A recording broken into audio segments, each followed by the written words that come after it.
O santuário e o quarto mandamento brilhando. João, em sua visão do Apocalipse, contempla o céu se abrindo.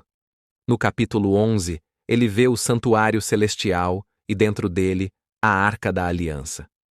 O brilho intenso não vem apenas da própria arca, mas de algo nela. O quarto mandamento, iluminado como uma verdade eterna. A lei nunca foi abolida.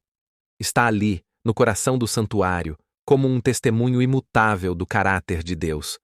E enquanto a terra se debate entre trevas e luz, essa revelação aponta para o centro da batalha espiritual, a autoridade do Criador contra a rebelião do inimigo. O tribunal celestial e a ascensão do acusador. Antes mesmo da criação do homem, um tribunal já se formava no céu. Lúcifer, o querubim ungido, se levantou contra Deus, mas não com força, com palavras. Ele lançou dúvidas, questionou a justiça divina e conseguiu manipular a mente de 1/3 dos anjos. Foi o primeiro processo judicial do universo. O Criador estava no banco dos réus e a acusação era clara. Deus não seria justo, nem digno de confiança. O céu inteiro assistiu quando Lúcifer e seus seguidores foram expulsos. Mas a questão não estava encerrada. Na Terra, o mesmo método foi usado contra Adão e Eva. E quando o primeiro casal caiu, Satanás reivindicou domínio sobre o mundo. Ele não apenas corrompeu a humanidade, mas se tornou seu representante. O dia em que Satanás representou a Terra. A cena muda para um dia registrado no livro de Jó. Os filhos de Deus se reúnem diante do Criador, um conselho universal de governantes celestiais. Entre eles, uma presença estranha se destaca. Satanás aparece no meio deles. De onde vens? Pergunta Deus. De rodear a terra e passear por ela, responde o adversário. Ele se apresenta como o governante legítimo do planeta caído.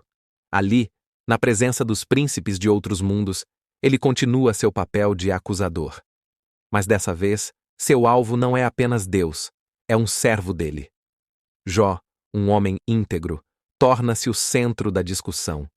Satanás argumenta que a fidelidade de Jó não é genuína, que ele só serve a Deus porque é abençoado.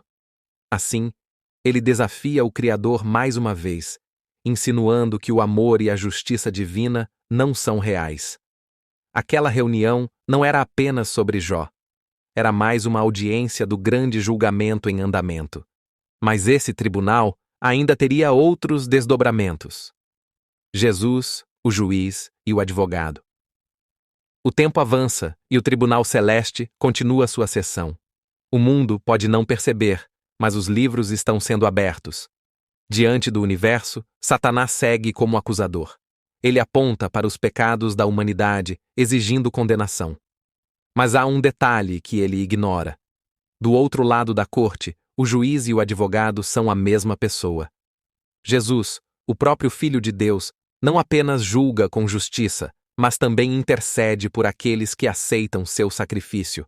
Ele não nega a culpa dos réus, mas apresenta sua própria vida como pagamento.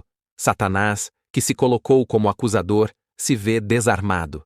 Seu argumento principal era de que Deus era injusto. Mas como acusar injustiça diante de um juiz que preferiu morrer no lugar dos condenados? O sumo sacerdote e o príncipe rebelde. No santuário celestial, Cristo cumpre seu papel de sumo sacerdote. Assim como no antigo tabernáculo terrestre, ele ministra o perdão e purifica os registros do pecado. Cada intercessão é uma resposta direta às acusações do inimigo. Enquanto Cristo intercede, Satanás se enfraquece. A obra do sumo sacerdote desfaz o estrago causado pelo príncipe rebelde.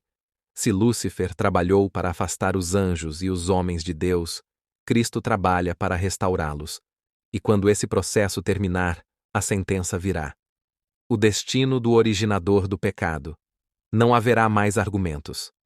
Não haverá mais enganos. O universo inteiro verá que Deus sempre foi justo e que o pecado nunca mais voltará a surgir.